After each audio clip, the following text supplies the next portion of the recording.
आकाशवाणी दिल्ली प्रस्तुत करता है विशेष फोन इन कार्यक्रम रेडियो डॉक्टर।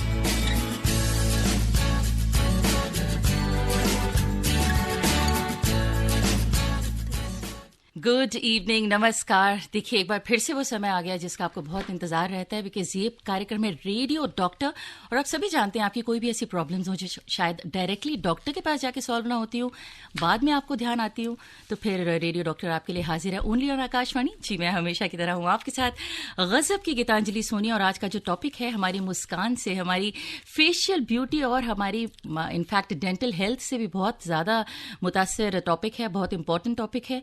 तो आपको अगर लगता है कि आपको कुछ भी इस तरीके की दिक्कत है, खासकर आज का जो टॉपिक है that is about missing teeth, क्या उसके ट्रीटमेंट हो सकते हैं, क्या उसके ऑप्शंस हो सकते हैं, वो आपको जल्द ही पता लगेगा, क्योंकि हमारे साथ एक्सपर्ट है doctor Aditi Nanda, assistant professor prosthodontics, centre of dental education and research, AIIMS new Delhi, यानी कि एम्स से हमारे साथ मौजूद है अभी विद इन द स्टूडियो। तो सबसे पहले उनका स्वागत करते हैं, फिर आपके जरूर हम सवाल लेंगे।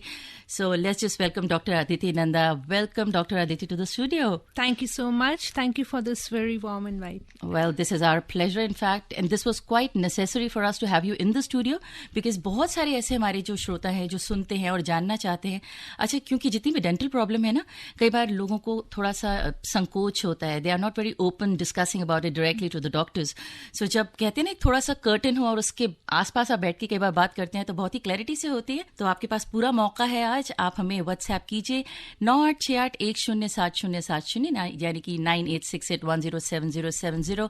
This is the number where you can WhatsApp us and इतना जरूर बता दें कि कोई भी ऐसी प्रॉब्लम है जो मिसिंग टीथ से रिलेटेड है ना, आपको कई बार बाय बर्थ होते हैं, कई बार ड्यू टू सम रीजन आते ही नहीं है, तो क्या ऑप्शन हो सकते हैं, क्या उसके उपचार हो सकते हैं, what exactly are the causes, will surely get to know only on radio doctor.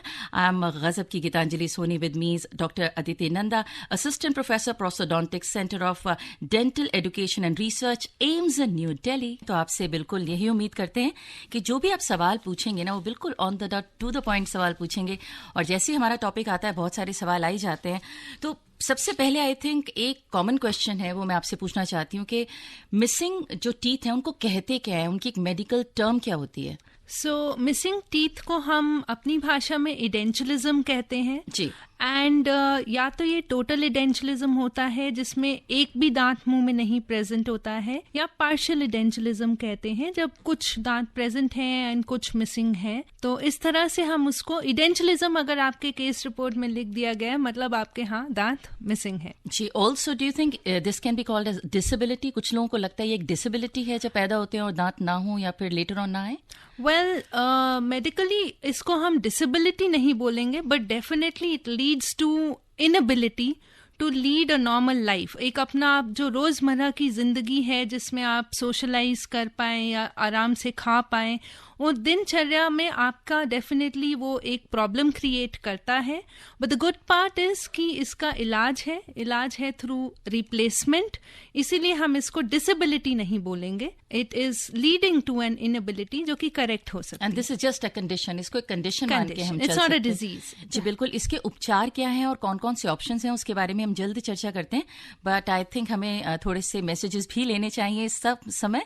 हमारे साथ हैं समर्थ का मैसेज है, इनफैक्ट 24 साल के हैं और उन्होंने काफी लंबा मैसेज भेजा है। वो कह रहे हैं I have under RCT, I have उन्होंने लिखा है, in fact he is under RCT treatment for his extreme right tooth. Now after 3 years of doing it, a gap has been developed between that treated tooth and my natural tooth. Because of that, I am going through the extreme pain. Dentist has suggested me to another surgery. For that, I want to know that why did this happen and is there any other way to get rid from this part apart from surgery? How can we maintain a healthy tooth hygiene? Wow. So बहुत ही long question है, and I'm sure yeah, it's a huge sort of understanding for us. But ये जरूर है कि बहुत सारे similar questions इस basis पे होंगे तो उनका भी आंसर हो जाएगा। Right. So इन्होंने जो प्रॉब्लम बताई है, रूट कैनाल इनका हुआ था, बट इन्होंने एक जो इन्फॉर्मेशन हमें नहीं प्रोवाइड की है कि रूट कैनाल के बाद क्या कोई क्राउन या कैप लगा था या नहीं, क्योंकि आई एम अज्यूमिंग कि नहीं लगा था। एंड जो फिलिंग हुई है रूट कैनाल के बाद वो चिप हो गई है या ब्रेक हो गई है, जिसकी वजह से वहां पे खाना अटकता गया है। और परहैप्स उसकी वजह से जो इनके गम प्रॉब्लम इनिशिएट हुई है एंड मे बी adjacent जो साथ वाले दांत है उसमें भी केरीज हुई है. Now this is just based on the partial information जो इनके मैसेज से मुझे मिला है. So one of the advice which I would give is that अगर आपका दांत रूट कैनाल हुआ है उसमें क्राउन लगाने की ज़रूरत है या नहीं ये आपको अपने डेंटिस्ट से चेक करना चाहिए. सिर्फ रूट कैनाल पे अपने ट्रीटमेंट को फिनिश नहीं करिए. एंड अगर आपके डेंटिस्ट ने एडवाइस करा है कि हाँ इस पे क्राउन लगना ज़रूरी है, अनिवार्य है, तो प्लीज़ उसे डिले नहीं करिए. जैसे डेंटिस्ट आपको शेड्यूल करें आप जल्द से जल्द अपना क्राउन लगवाइए ताकि ऐसी कोई प्रॉब्लम आपको हो ना. जी डॉक्टर अदिति, बहुत सारे ऐसे सवाल आएंगे जो दांतों की ब्यूटिफिकेशन को लेके बहुत होंगे, लेकिन उससे पहले आई थिंक जो आज का हमारा टॉपिक है मिसिंग टीथ का, उसमें कुछ एक कॉमन मिसिंग टीथ हैं जो अक्सर लोग अपनी प्रॉब्लम्स के साथ आते हैं कि विजडम टीथ है, अपर लैटरल है, इंसिजर्स हैं, और सेकंड जो उनका प्री मोलर्स होते हैं, ये मैंडेटरी एक देखा गया है मिसिंग होते हैं. तो क्या इनका ट्रीटमेंट जरूरी होता है और we can do without it? अगर नहीं भी है तो चलेगा? सो अगर हम विजडम टीथ लें, डेफिनेटली उनका replacement is not needed. Wisdom teeth are more like vestigial organ, जैसे कि एक अपेंडिक्स होता है. एंड आजकल जो एवोल्यूशन की वजह से हमारे जॉ ग्रोथ जो है ऐसा हो गया है कि jaw is smaller, number of teeth is more. तो विजडम टीथ एक्सट्रैक्शन के बाद उनका रिप्लेसमेंट जरूरी डेफिनेटली नहीं है. ठीक है. बट जब हम आपके बाकी के दांतों की बात करते हैं, कॉमनली जैसे आपने बताया अपर लैटरल्स जो हैं, जो हमारे इंसाइजर्स के साथ, जो सेंट्रल इंसाइजर्स के साथ हैं, या प्रीमोलर्स एंड कैनाइन्स, बिकॉज वो एस्थेटिक जोन में आते हैं, वो एक लुक्स ब्यूटिफिकेशन के जोन में आते हैं, तो उस कारण से कई बार हमें उनके जो रिप्लेसमेंट है उनके अच्छे ऑप्शंस सोचने पड़ते हैं जो कि लॉन्ग लास्टिंग भी हों. जी, इससे पहले हम उनके क्या प्रॉपर ट्रीटमेंट हो सकते हैं, ब्यूटिफिकेशन के क्या ट्रीटमेंट हो सकते हैं, एक बार फिर हम अपने श्रोता को बताते हैं. आप सुन रहे हैं रेडियो डॉक्टर. हमारे साथ हैं doctor Aditi Nanda, assistant professor prosthodontics, centre of dental education and research, AIIMS में वो हैं, और मैं हूं आपके साथ गजब की गीतांजलि सोनी. एक बार फिर आपसे रिक्वेस्ट करते हैं कि कोई भी आपका सवाल हो उसको आप व्हाट्सएप कीजिए 9868107070. आप सुन रहे हैं विशेष फोन इन कार्यक्रम रेडियो डॉक्टर. और आपके गजब के सवाल भी हमारे तक पहुंच रहे हैं जो कि काफ़ी पॉजिटिव क्वेश्चंस भी हैं, और जितने भी आप हमारे पास सवाल पूछ रहे हैं हम पूरी कोशिश करेंगे. कुछ ब्यूटिफिकेशन से ज़्यादा हैं. तो डॉक्टर अदिति, सबसे पहले हम बात कर ही लेते हैं कि इस तरीके की जो कंडीशंस हैं उनके लिए कौन कौन से ट्रीटमेंट ऑप्शंस अवेलेबल हैं? काफ़ी तरह के ट्रीटमेंट ऑप्शंस अवेलेबल होते हैं. कुछ फिक्स्ड होते हैं, कुछ रिमूवेबल होते हैं. अगर हम हाईएस्ट ग्रेड का देखें तो इम्प्लांट लोग मानते हैं, बट ऐसा कुछ नहीं है that implant best treatment option है. सो इम्प्लांट में हम बोन में, हड्डी में स्क्रू डालकर उससे सपोर्ट लेकर क्राउन या ब्रिज उसके ऊपर लगाते हैं. देन द नेक्स्ट ऑप्शन जो आता है वो ब्रिज का होता है, विच मीन्स हम बीच में आपका मिसिंग टूथ को सस्पेंड करते हैं फ्रॉम 2 कैप्स और क्राउन्स. इसके लिए हमें आपके नेचुरल टीथ को थोड़ा ग्राइंड करना पड़ता है. And the last option that is there is a removable, जो कि निकालने और चढ़ाने वाला प्लेट जिसको हम कहते हैं. बट इसमें ऐसा नहीं है कि implant is the best and removable अच्छा नहीं है. केस टू केस वेरी करता है. आपका डॉक्टर आपके केस को इवैल्यूएट करेगा, डायग्नोस करेगा, डायग्नोस्टिक टेस्ट रेकमेंड करेगा, एंड उसके हिसाब से आपको ट्रीटमेंट ऑप्शंस देगा. तो ज़रूरी नहीं है कि आप इम्प्लांट का ही कैंडिडेट हो, या ज़रूरी नहीं है कि आप रिमूवेबल प्लेट का ही कैंडिडेट हो. केस पर केस बेसिस पे हम लोग एडवाइस करते हैं. जी, आपने बहुत ही इंपॉर्टेंट 2 चीज़ें बोली हैं, बिकॉज इनिशियली जब हमारे पास सवाल आने शुरू हुए थे तो जैसा हम सभी जानते हैं कि स्माइल एक इतनी बड़ी चीज़ है ना कि it can really heal the million problems. तो जब किसी के डेंटल इश्यूज होते हैं तो थोड़ी सी कॉन्शियसनेस आ जाती है. तो ये जो 2 ऑप्शंस आपने बताए हैं, इसमें टूथ फिक्सिंग ऑप्शन भी आता है जो काफ़ी कॉमन है. So tooth fixing is, all the 3 options would be tooth fixing, but fixed as such is implant and bridge. And removable is a removable removable dentures which can be partial or complete, जो कि निकाले चढ़ाए जा सकते हैं. All right, तो like चश्मा. I just hope कि किसी को कभी इतने एक्सटेंसिव ट्रीटमेंट की जरूरत ना पड़े. लोग ये भी डरते हैं, is it a very painful procedure by any chance? आज की डेट में डेंटिस्ट्री में all dentist will take care कि आपका जो भी प्रोसीजर हो रहा हो वो as pain free as possible हो, but nothing I would say would be एकदम painless.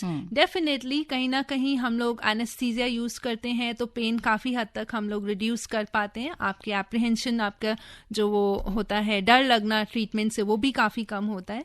But all precautions are taken by dentist कि कम पेन हो. ओके, सो अभी एक और सवाल लेते हैं. वो अपने 23 साल के बेटे के बारे में जानना चाहते हैं. वो बता रहे हैं कि 10 साल पहले उनका एक्सीडेंट हुआ था और सामने के 2 दांत टूट गए थे. तो अभी तक वो समझ नहीं पा रहे हैं कि वो कहाँ से और कैसे दांत लगाएं और क्या प्रोसीजर होगा इसका. सो जैसे अभी बताया है, 3 options based on case evaluate होगा. ट्रॉमा की वजह से दांत निकले हैं. ट्रॉमा के बाद जब भी दांत लूज होते हैं, usually they take away a bit of bone with it, जो सपोर्टिंग बोन है. तो बोन डेफिशिएंट इन केसेस में या बोन लॉस काफी होता है. तो उसके हिसाब से फिर प्लानिंग होती है कि वेदर फिक्स ट्रीटमेंट पॉसिबल है या नहीं है. Again we come back to, we circle to our same 3 options. अगर बोन इज सफिशिएंट, इम्प्लांट्स या bridge may be possible. If bone is not there, then bone build कर फिर implant may be a possibility.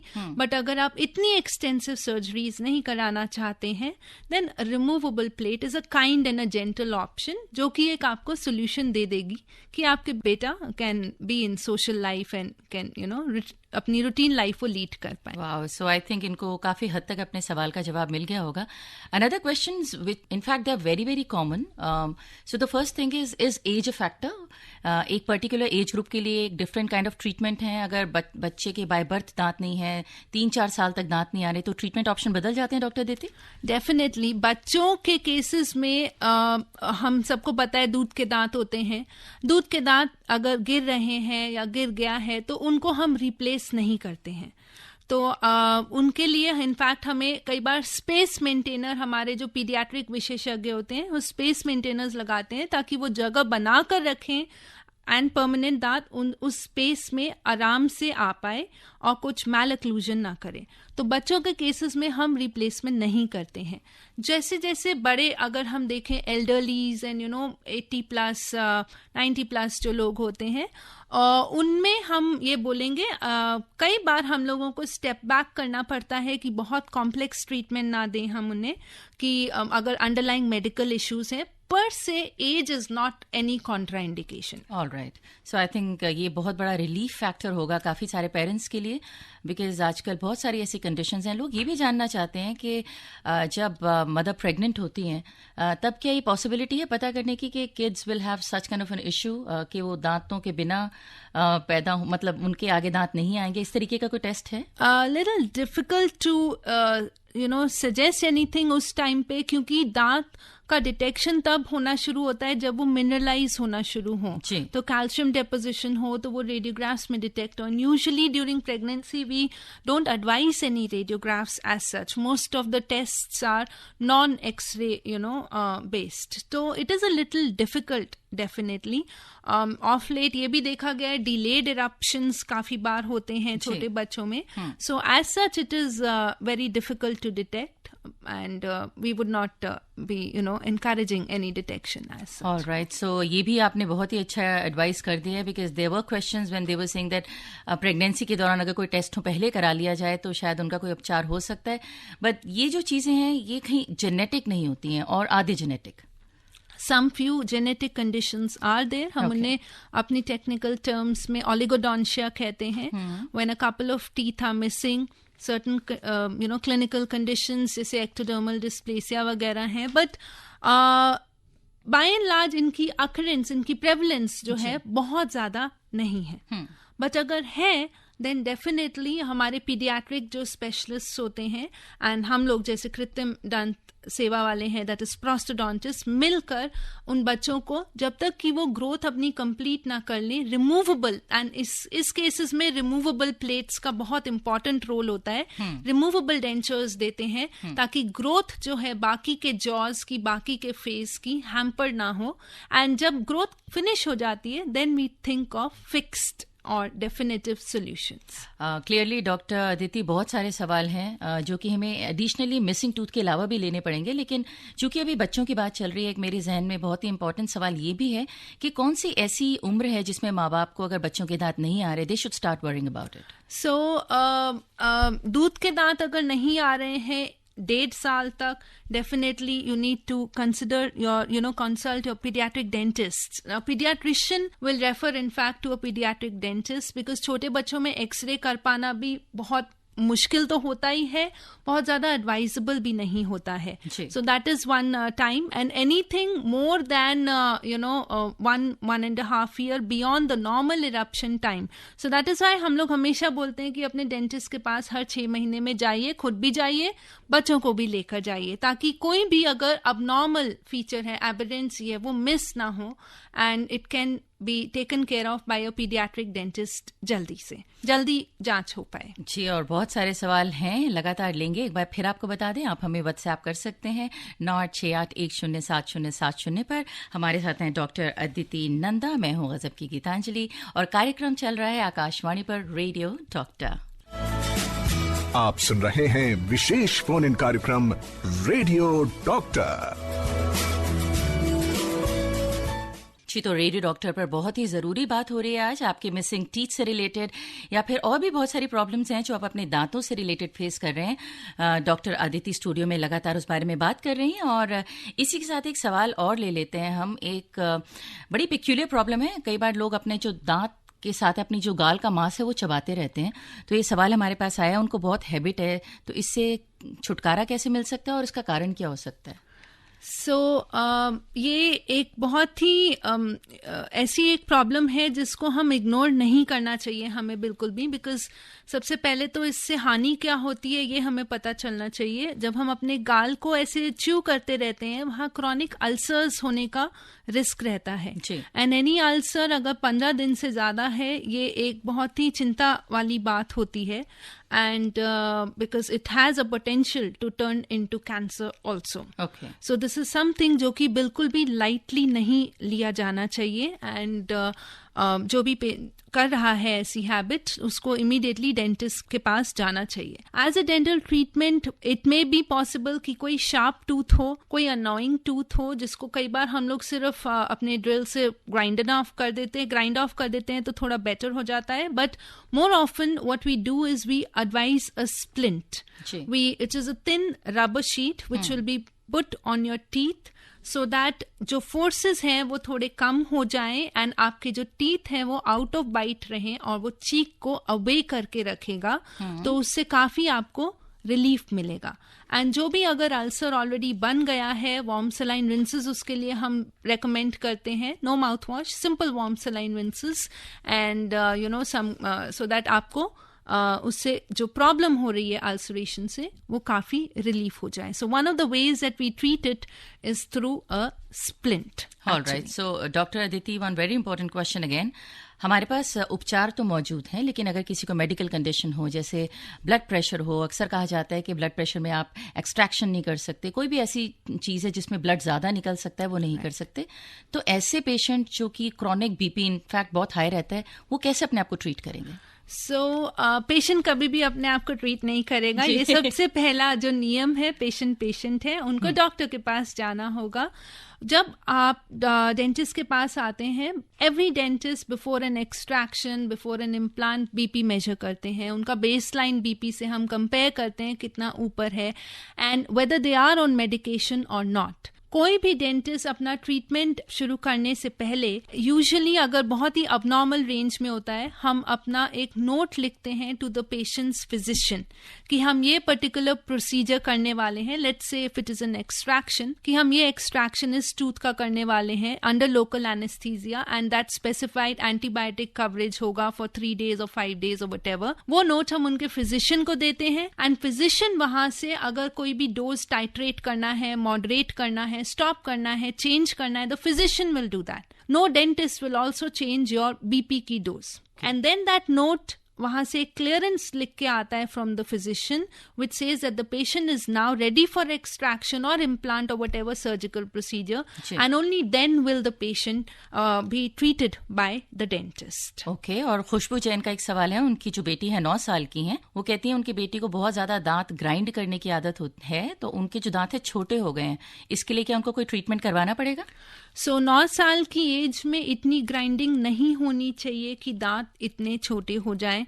पहली चीज तो खुशबू जी मैं आपको बोलूंगी, definitely go visit your near by dentist कि ऐसा क्यों हो रहा है कि इतनी ग्राइंडिंग हो रही है, एंड ऐसा क्यों हो रहा है कि इतने दांत घिस रहे हैं। Now coming to the age part of it, it's 9-year-old child. Active intervention हम लोग अभी नहीं करेंगे। कोई भी हम दांत बिल्ड करने का जो इरिवर्सिबली दांत के स्ट्रक्चर्स को या जॉ ग्रोथ को हैम्पर करे, वो हम नहीं करेंगे। हम अगेन आएंगे अपने प्रिवेंटिव या कंजर्वेटिव मोड पे, जिसपे हम अभी स्प्लिंट ही उस पेशेंट को रेकमेंड करेंगे। कई बार ये डेफिनेटली होता है कि बच्चे वो स्प्लिंट पहनना नहीं पसंद करते हैं, बट इसका कुछ एज सच मैं बोलूंगी कुछ एक तोड़ नहीं है। बच्चों को हमें एक्सप्लेन ही करके समझाना होता है कि ये नेसेसरी है, ताकि उनकी हैबिट्स में भी थोड़ा रोक लगेगा, मे बी वो थोड़ा डिस्करेज होंगे from grinding there teeth, end of course वो प्रिवेंट करेगा बाय मिटिगेटिंग द फोर्सेस को, लाइटन करेगा, डैम्पन करेगा, ताकि टीथ पे डायरेक्ट इम्पैक्ट ना पड़े। ऑल्सो ये जब भी कोई डॉक्टर्स का शो होता है डॉक्टर अदिति, हम ज़रूर बात करते हैं, क्योंकि जैसा आपने थोड़ी देर पहले कहा कि डॉक्टर के पास ज़्यादा ज़रूरी है जाना, हम हमेशा इस चीज़ को इंडोर्स करते हैं। लेकिन ये भी है कुछ कॉमन एक होती है ना, घर में चली आती हैं कि भाई बच्चे के अगर दांतों में ज़्यादा प्रॉब्लम हो रही है तो पेट में कीड़ों को भी बहुत बड़ा फैक्टर माना जाता है। एक सवाल ये भी आया है, वो अपने आप से मतलब डिसाइड कर चुके हैं क्योंकि बच्चे के पेट में कीड़े हैं इसलिए वो दांत ग्राइंड करता है। वेल ये तो मैं बोलूँगी कुछ दादी नानी की कहानियाँ हैं definitely, but some form of a metabolic imbalance has always been related to grinding of teeth also. We cannot rule it out. Some form of magnesium deficiencies are often have been mentioned in our literature. But again इसको आप अपने से नहीं बोलिए कि ये पेट में कीड़ा है इसकी वजह से दांत मीच रहे हैं। 9 साल के बच्चों में अगर ऐसी कोई प्रॉब्लम है, it definitely needs a thorough investigation, and ये घर के इलाजों से नहीं ठीक होने वाली चीज है। तो देखिए ये बहुत सारी चीज़ें डॉक्टर अदिति स्टूडियो में क्लैरिफाई कर रही हैं आपके लिए। एक बार फिर मैं आपको बता देती हूँ, अगर आपको दांतों से रिलेटेड, खासकर अगर आपके मिसिंग टीथ हैं या आपके किसी जानने वाले के, बच्चों के, बुजुर्गों के अभी तक दांतों में कुछ प्रॉब्लम्स हैं, आप उनको फेस कर रहे हैं, आप हमें मैसेज करके पूछ सकते हैं स्टूडियो में। 9868107070 हमारा नंबर है। और एक बार फिर बताते हैं, डॉक्टर अदिति स्टूडियो में एम्स से हैं और मैं हूँ गीतांजलि सोनी, आपके साथ कार्यक्रम आकाशवाणी पर रेडियो डॉक्टर। और इसी तरीके से सवाल पूछते रहिए, जवाब भी हाजिर है आपके लिए। आप सुन रहे हैं विशेष फोन इन कार्यक्रम रेडियो डॉक्टर। जी देखिए, अगर आपको बहुत ही धाकड़ तरीके से हेल्थ जीनी है ना, तो आपको अपने दांतों को एकदम एब्सोल्युटली ठीक रखना बहुत ज़रूरी है। क्योंकि अगर आपको दांतों में प्रॉब्लम है, खाने में दिक्कत होती है, तो आधी समय तो आपका जो टेम्परामेंट है ना इसी चीज़ को लेकर ख़राब रहता है।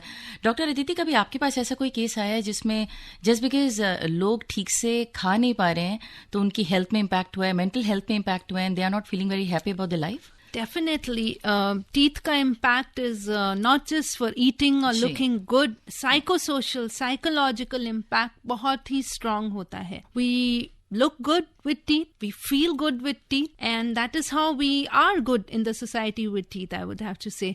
तो ये बहुत ही important है, एक hidden जो मैं कहूँगी aspect of having teeth in your mouth, because आप अच्छा खा पाएंगे, अच्छे दिख पाएंगे, तो you will feel like interacting in the society for good. जी, और एक और सवाल जो भी बहुत इम्पॉर्टेंट हो जाता है इस वक्त के, हमने पेन की बात की थी कि अगर मैं भी पर्सनली आपसे कहूँ तो इनिशियली बहुत मुझे डर लगता था डेंटिस्ट के पास जाते हुए, and as you rightly said कि अब इतनी टेक्नोलॉजीज आ गई है ना, पहले तो रूट कनाल बहुत बड़ी चीज़ लगती थी, अब तो वो भी चलिए 1 गो में हो जाता है रूट कनाल भी। लेकिन कोई ऐसा ट्रीटमेंट अभी जो आपको लगता है कि बिल्कुल खासकर मिसिंग टीथ से रिलेटेड, जिसके बारे में लोगों को सोचना ही ना पड़े, आंख बंद करके बैठें और उनको 1% 100% ये एंग्जाइटी ना हो कि हाँ ये हमें बहुत ज़्यादा पेन देने वाला है? Such a nice question.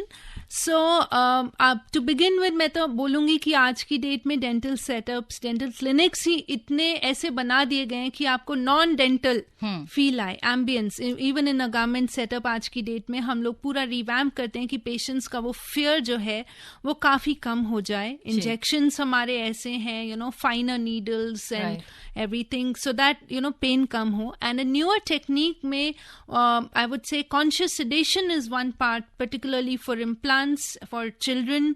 We have IV sedation bhi hai, and then we have conscious sedation, जिससे काफी हद तक the patient का जो fear है, anxiety है, even the pain part of it goes down, because it sends you to a nice twilight zone, जिसको हम कहते हैं dreamy land में. It sends you, you're not under general anesthesia, but you're not fully awake also. So आपको एहसास नहीं होता है कि procedure हो गया है, कोई advanced implant procedure भी है या advanced surgical procedure that can be done as an outpatient. Right. But again, I would want to add इस case में that sub dentists are not trained for that. Sub clinics are not equipped to handle that. Right. So जहाँ पे भी आप जाएं, you see to it कि आपके dentists are trained and you have the ideal equipment and the risk management associated with conscious sedation, so that you're in good hands basically जब आप ऐसे dentist के पास जाएं. तो देखिए, जब से हमारा कार्यक्रम आज का शुरू हुआ है, 2-3 चीज़ें बहुत ही इंपॉर्टेंट तरीके से हाईलाइट हुई हैं. पहली बात तो आपको जब भी कोई ऐसी प्रॉब्लम होती है, आप प्रॉपर डेंटिस्ट के पास जाएं. कोई भी ऐसी आसपास की जगह ना देखें जिसको आप जानते हैं, सोटो से कहीं से उन्होंने सीखा है. ऐसा काफ़ी सारे केसेस आते हैं. तो वो प्रॉपर केस जब ख़राब हो जाता है, उसको लेके अगर आप एक प्रॉपर डॉक्टर के पास जाएंगे तो बहुत ज़्यादा दिक्कत आ सकती है और आपकी हर प्रॉब्लम के लिए सॉल्यूशन अवेलेबल है. हाँ, अब कुछ सवाल डॉक्टर अदिति कॉस्ट को लेकर भी हैं, बिकॉज क्लियरली बहुत सारे लोगों को ये भी पता है कि डेंटल ट्रीटमेंट्स आजकल बहुत ज़्यादा पॉकेट फ्रेंडली नहीं हैं.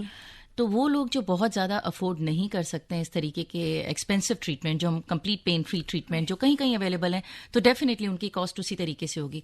कौन से ऐसे ट्रीटमेंट है जो आपको लगता है they are under the budget और वो लोग बिना किसी सोचे समझे करवा सकते हैं? वेल, कॉस्ट डेफिनेटली मैं तो ये बोलूँगी कि cost with in a city भी वेरी करती है, अक्रॉस द सिटीज़ भी वेरी करती है. एक 2-tier सिटी में अलग कॉस्ट होता है, मेट्रोपॉलिटन में अलग कॉस्ट होता है.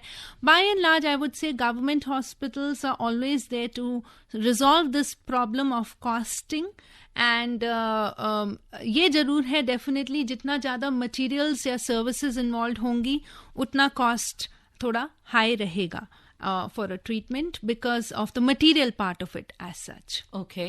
So now we have a very peculiar question. Sudhir Singh ji पूछ रहे हैं कुतुबगंज से. वो ये कह रहे हैं कि 44 साल उनकी उम्र है और उनके जो दोनों गाल हैं वो अंदर दब रहे हैं, तो दांतों के अंदर आ रहे हैं. तो वो नहीं चबा रहे हैं, वो दांतों के अंदर आ रहे हैं. तो उनको क्या दाढ़ निकलवानी पड़ेगी क्योंकि इससे उनको खाने में दिक्कत होती है?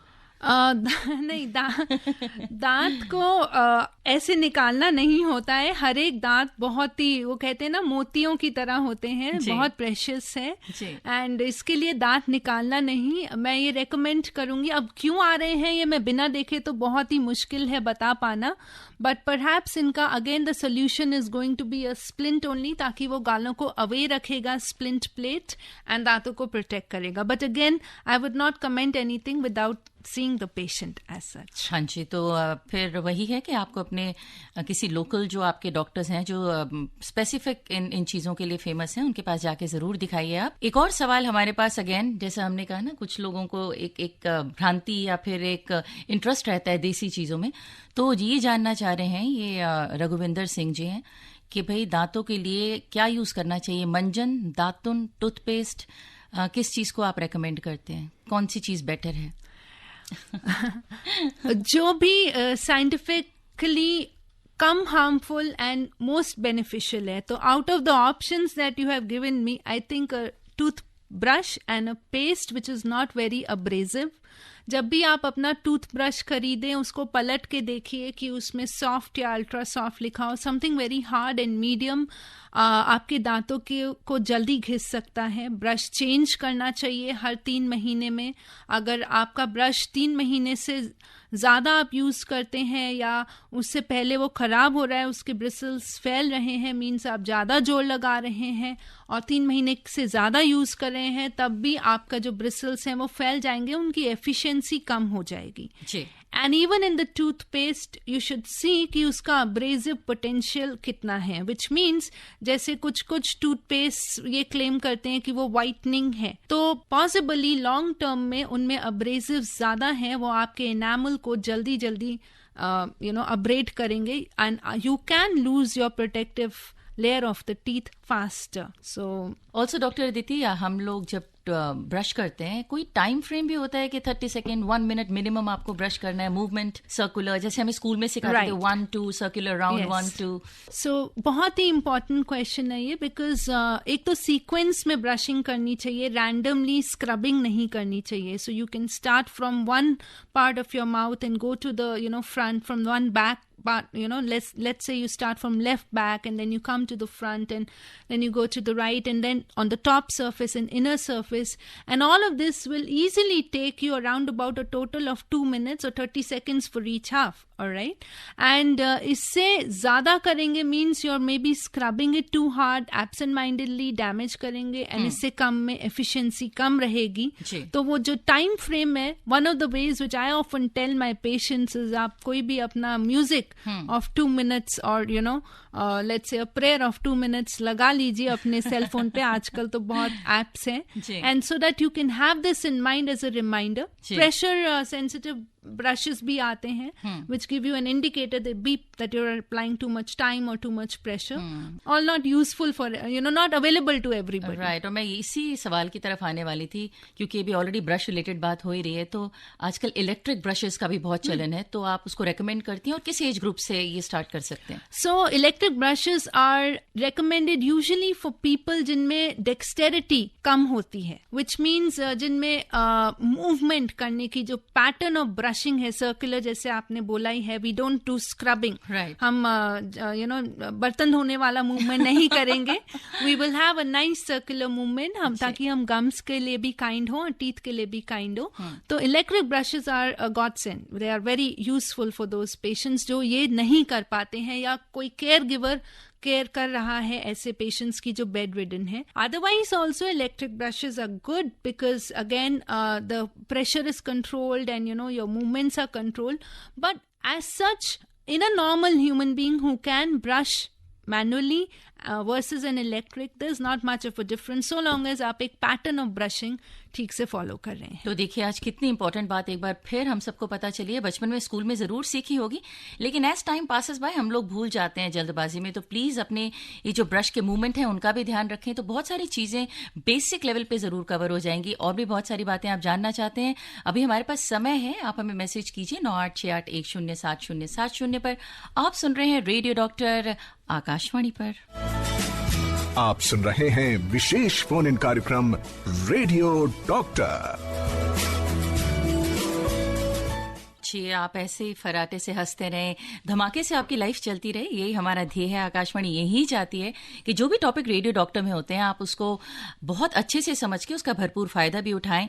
एक और बहुत ही इंपॉर्टेंट क्वेश्चन है, ये मैं ज़रूर पूछती हूँ आपसे कि जब हम एक मिड एज में आते हैं, बहुत सारे ऐसे सवाल आए हैं, वो ये भी जानना चाहते हैं कि भाई अगर कोई दांत टूट गया, मान लीजिए चाहे वो गिरने से टूट गया या कई बार होता है ना आपने कोई हार्ड चीज़ खाई और दांत चिप ऑफ हो गया, तो लोगों को लगता है कि अब तो ज़रूरत नहीं है ना, ना इतना खूबसूरत दिखना है हमें इस वक्त, उसकी इंपॉर्टेंस फील नहीं होती. तो इस तरीके का जो अनट्रीटेड एक एरिया रह जाता है माउथ में जिसमें दांत नहीं है, उसको लगवा भी नहीं रहे, ट्रीट भी नहीं करवा रहे, तो इसका क्या नुकसान हो सकता है? जैसे कि मैंने बोला, हर टूथ बहुत इंपॉर्टेंट होता है एंड अगर वो एब्सेंट है आपके मुंह में किसी भी कारण के वजह से, तो उसका रिप्लेसमेंट होना बहुत जरूरी है. अगर हम उसको टाइमली रिप्लेस ना कराएं, दांतों की एक्चुअली टेंडेंसी होती है ड्रिफ्ट करने की, मूव करने की, कांटेक्ट बनाने की साथ वाले दांतों के साथ या अपोजिंग यानी उसके जो ऑपोजिट दांत हैं उनके साथ.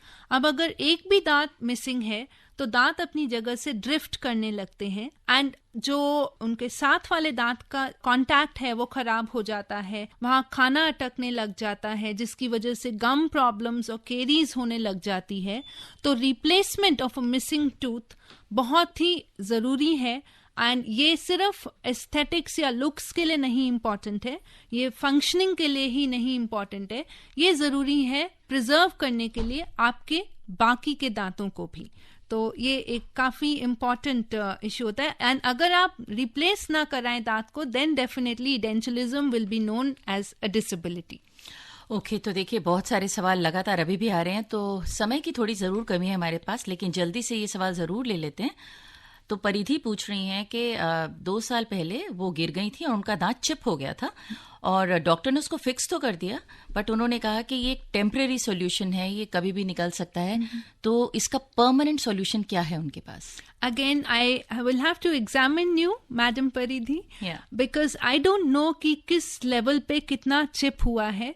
Your doctor will get an X-ray done to see कि chip किस level पे है, सिर्फ उसकी enamel involved है, dentin या उसकी nerves भी involved है, and उसके हिसाब से treatment plan होगा, whether a simple permanent filling will be done or a root canal and a crown needs to be done. But again, it is case to case basis पे. So, All right, so I think this is about time now.